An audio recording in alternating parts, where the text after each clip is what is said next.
Hello, ನಾನಿವತ್ತು ತುಂಬ ಕಡಿಮೆ ಇಂಗ್ರೀಡಿಯೆಂಟ್ಸಲ್ಲಿ ಒಂದು ಪುಳಿಯೋಗರೆ ಮಾಡ್ತಾಯಿದ್ದೀನಿ. ಅದು ಯಾವ ಥರ ಮಾಡೋದು ನೋಡೋಣ. ಇದು ನಮಗೆ ಸಾಂಬಾರು ಮಾಡೋಕ್ಕೆ ಬೇಜಾರಾದಾಗ ಅಥವಾ ಬ್ಯಾಚುಲರ್ಸಿಗೆ, ಪಿ ಜಿಲಿ ಹಾಸ್ಟೆಲಲ್ಲಿ ಇರೋರಿಗೆ ತುಂಬ ಈಸಿಯಾಗಿ ಮಾಡ್ಕೋಬೋದು. ಇದನ್ನ ಅನ್ನನ ಈ ಥರ ಉದುರುದ್ರಾಗಿ ಮಾಡ್ಕೋಬೇಕು.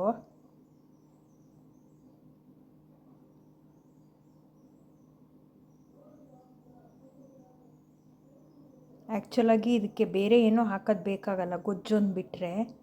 ಆದರೆ ನಾನು ಇದಕ್ಕೆ ಸ್ವಲ್ಪ ಗ್ರೇಟೆಡ್ ಕೋಕೋನಟ್ ಕಾಯಿ ತುರಿ ಸ್ವಲ್ಪ ಹಾಕ್ಕೊಳ್ತೀನಿ. ಆಮೇಲೆ ಹುರಿದಿರೋ ಕಡಲೆ ಬೀಜ ಸ್ವಲ್ಪ ಹಾಕ್ಕೊಳ್ತೀನಿ.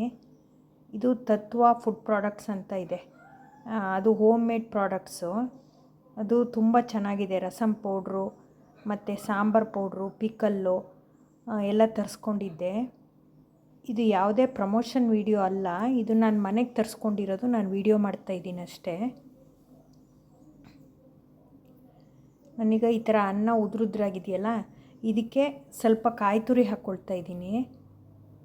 ಆ್ಯಕ್ಚುಲಾಗಿ ಕಾಯಿ ತುರಿ ಮತ್ತು ಕಡಲೆ ಬೀಜ ಏನೂ ಬೇಕಾಗಲ್ಲ, ಎಲ್ಲದೂ ಅದರಲ್ಲೇ ಇರುತ್ತೆ.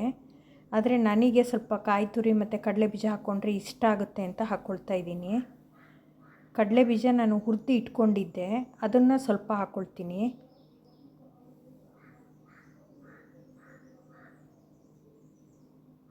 ಮತ್ತು ಒಗ್ಗರಣೆ ಹಾಕೋದು ಆ ಥರ ಏನೂ ಬೇಕಾಗಲ್ಲ ಇದಕ್ಕೆ.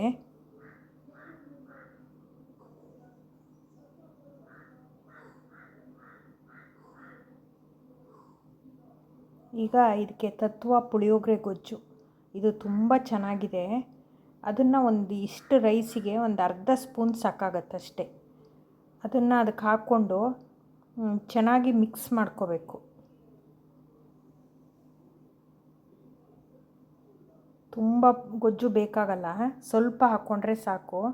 ಇದರಲ್ಲಿ ಯಾವುದೇ ರೀತಿ ಆರ್ಟಿಫಿಷಿಯಲ್ ಕಲರ್ಸು, ಫ್ಲೇವರು ಏನೂ ಇಲ್ಲ. ತುಂಬ ಚೆನ್ನಾಗಿದೆ ಇದು.